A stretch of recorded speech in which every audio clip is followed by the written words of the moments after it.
जय हिंद दोस्तों। तो आखिरकार लंबे समय के इंतजार के बाद एसएससी जीडी 2024 का रिजल्ट जो है जारी कर दिया है। आप सभी ने अपना अपना नाम चेक कर लिया होगा, ठीक है ना। तो जिनका भी नाम आया है वो अपना तैयारी में लग जाइए और आप सभी को जो है बहुत बहुत बधाई जिनका नाम आया है उनके लिए, ठीक है ना। इस वीडियो में हम कुछ इंपॉर्टेंट बारे में जो है डिस्कस करने वाले हैं, क्या क्या वो रहने वाला है देख सकते हो। जैसे फिजिकल आपका कब हो सकता है इसके बारे में देखेंगे, रोड में रनिंग होता है या ग्राउंड में रनिंग होता है इसको देखेंगे, लड़कों का कितना रनिंग रहता है, लड़कियों का कितना रनिंग रहता है उसको देखेंगे। मेन इंपॉर्टेंट सबसे ज्यादा ये हो जाता है, चौंकाने वाला सबसे जो रहा है कि कटअप बहुत ज्यादा इस बार हाई गया है पिछले साल की तुलना में।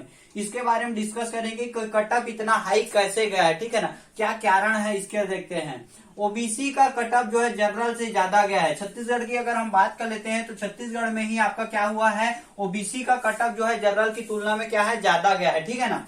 और क्या है लास्ट टॉपिक जैसे देखते हैं, तो जिनका नेम नहीं आया है उनको क्या करना है। जैसे अभी जिनका नेम नहीं आया है, कटअप इस बार तो बहुत ज्यादा हाई चला गया है, तो उनका नाम नहीं आया है तो उनको क्या करना चाहिए, इसके बारे में थोड़ा सा डिस्कस करेंगे। तो आप वीडियो के लास्ट तक के रहना, ठीक है ना। इंपॉर्टेंट जानकारी है, आपका टाइम बिल्कुल वेस्ट नहीं करूंगा। सबसे पहले अगर हम देख लेते हैं तो फिजिकल कब हो सकता है। देखो क्या होता है, पिछले साल की अगर हम बात कर लेते हैं तो पिछले साल आपका मई और जून के महीने में इसका फिजिकल कंप्लीट हो जाता था, है ना। जून बोल सकते हैं, जून में इसका जो है फिजिकल हो जाता था। लेकिन इस बार तो रिजल्ट ही 10 जुलाई को आया है, ठीक है ना।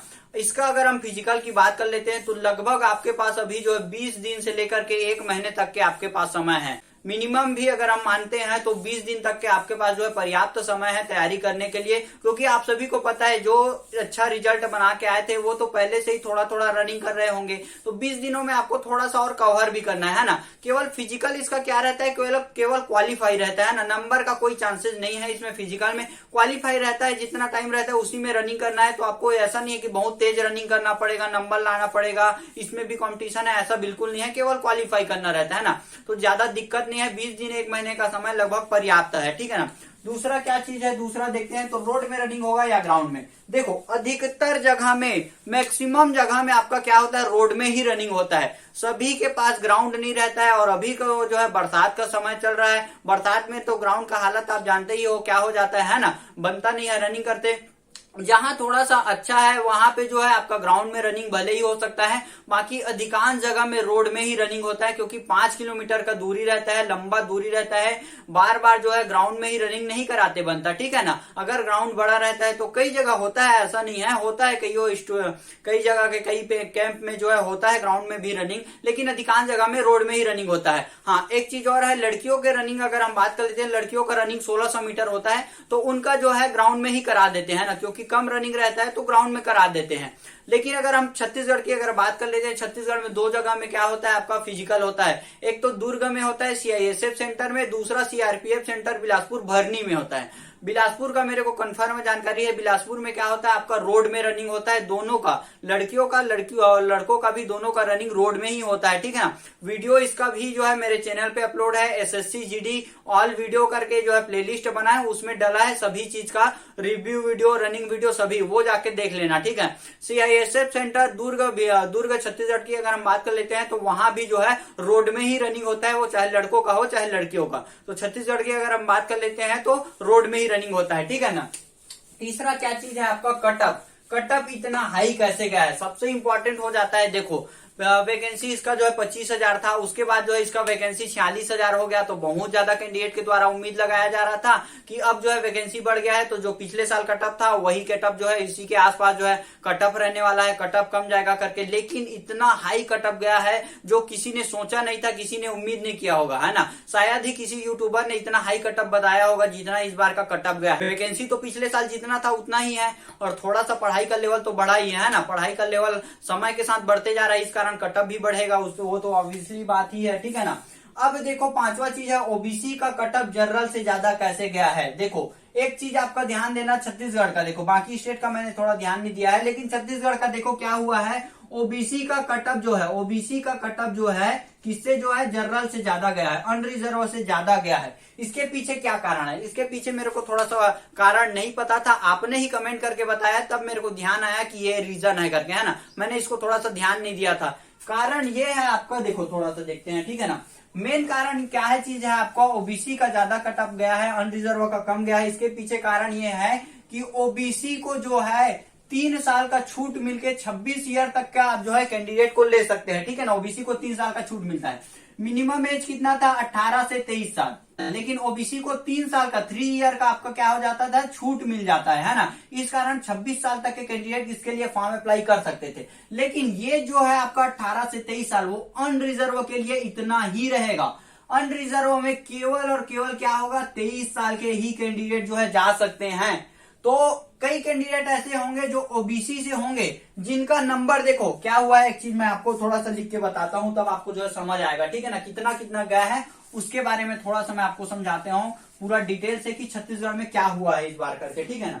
देखो लड़कियों का देख लेते हैं या लड़कों का ही देख लेते हैं, चलो एक ही चीज से समझ आ जाएगा आपको, है ना। लड़कों का देखते हैं, छत्तीसगढ़ का हम देख लेते हैं। तो जनरल एरिया से कितना कटअप गया है ओबीसी का गया है 117.19, ठीक है ना। 117.19 जनरल एरिया से अनरिजर्व का ही देख लेते हैं तो कितना गया है आपका 96.00। ऐसा ही सभी का है ना। ये तो केवल जनरल एरिया का है, नक्सल एरिया में भी ऐसा ही है, लड़कियों का भी ऐसा ही है कि ओबीसी का ज्यादा कटअप गया है जनरल की तुलना में। तो इसके पीछे लॉजिक ये चीज है कि आपका अनरिजर्व में कौन कैंडिडेट जाएंगे, जिनका उम्र केवल 23 साल है वो जाएंगे। ओबीसी में कौन कैंडिडेट जाएंगे, ओबीसी में आपका कौन जा सकते हैं, 26 साल तक के कैंडिडेट जा सकते हैं। तो देखो अनरिजर्व में किन कैंडिडेट को भेजा गया होगा, ओबीसी के जैसे कोई कैंडिडेट है उसका अगर एज जो है 23 साल से कम है, 23 साल तक के है, उसी को जो है अनरिजर्व में भेजा गया होगा।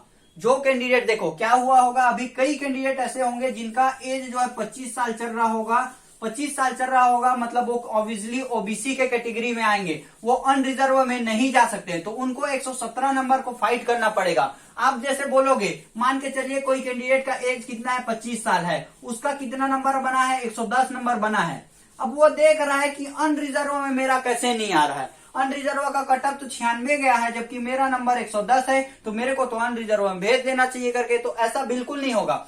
अनरिजर्व में केवल 23 साल के कैंडिडेट को ही, जिनका एज 23 साल तक के है और जिनका नंबर 96 से ज्यादा है, उनको अनरिजर्व में भेजा गया है, चाहे वो ओबीसी से हो, चाहे एससी से हो, चाहे एसटी से हो।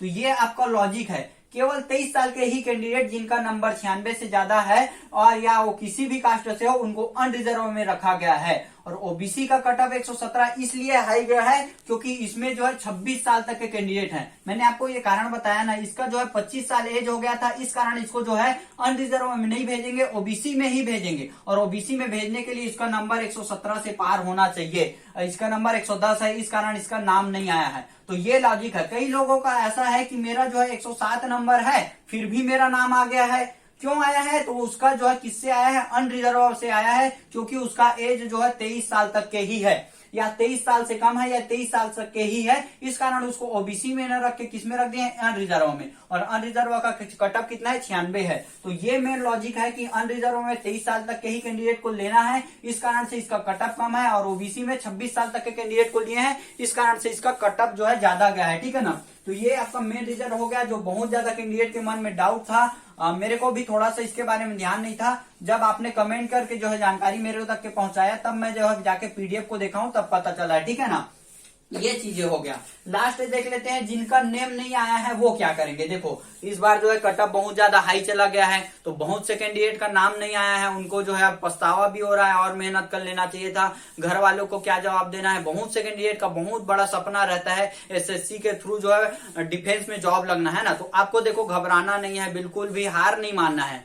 अभी जो है 27, देखो पुराने वीडियो में मैंने शायद दिसंबर बोला है, दिसंबर से फॉर्म डलेगा करके, क्योंकि मैंने जो है कैलेंडर नहीं देखा हुआ था। 27 अगस्त से आपका जो है 2024-25 के लिए फिर से एसएससी जीडी के लिए फॉर्म डलना स्टार्ट हो जाएगा। एसएससी के द्वारा ही कैलेंडर जारी किया गया है, उसमें ये डेट है, मेंशन है 27 अगस्त से। पुराने वीडियो में मैंने जो है दिसंबर बोला है, उसके लिए मैं माफी चाहूंगा। 27 अगस्त से क्या होगा, आपका नया एसएससी जीडी 2024-25 के लिए फॉर्म डालना स्टार्ट हो जाएगा। तो इसके लिए आप तैयारी करो। जिनका नाम नहीं आया है आप क्या ही कर सकते हैं वो, है ना। मेहनत में थोड़ा सा कमी बोल सकते हो, या इस बार कट ऑफ ज्यादा हाई गया ये भी बोल सकते हो, ठीक है ना। तो आप 27 अगस्त से इसका जो है फॉर्म डालना स्टार्ट हो जाएगा, तो आप जो है उसका तैयारी कर सकते हो। हार बिल्कुल नहीं मानना है, बहुत सारा अभी के समय में वैकेंसी है, छत्तीसगढ़ पुलिस का है, फॉरेस्ट गार्ड का है, पटवारी वगैरह का, रेलवे का निकला है, सीजीएल का चल रहा है, अभी पोस्ट डल रहा है, ठीक है ना, एमटीएस का निकला हुआ है, बहुत सारा वैकेंसी है, एसएससी जीडी का फिर से आ रहा है। तो हार बिल्कुल नहीं मानना है, अगर आप पढ़ते रहते हो, लगातार मेहनत करते हो, तो किसी न किसी पोस्ट में आपका सिलेक्शन जरूर हो जाएगा, ठीक है ना। तो ये आपके लिए जानकारी है दोस्तों। थैंक यू, जय हिंद। नेक्स्ट वीडियो में और भी डिस्कस करेंगे एसएससी जीडी को लेकर के। थैंक यू, जय हिंद।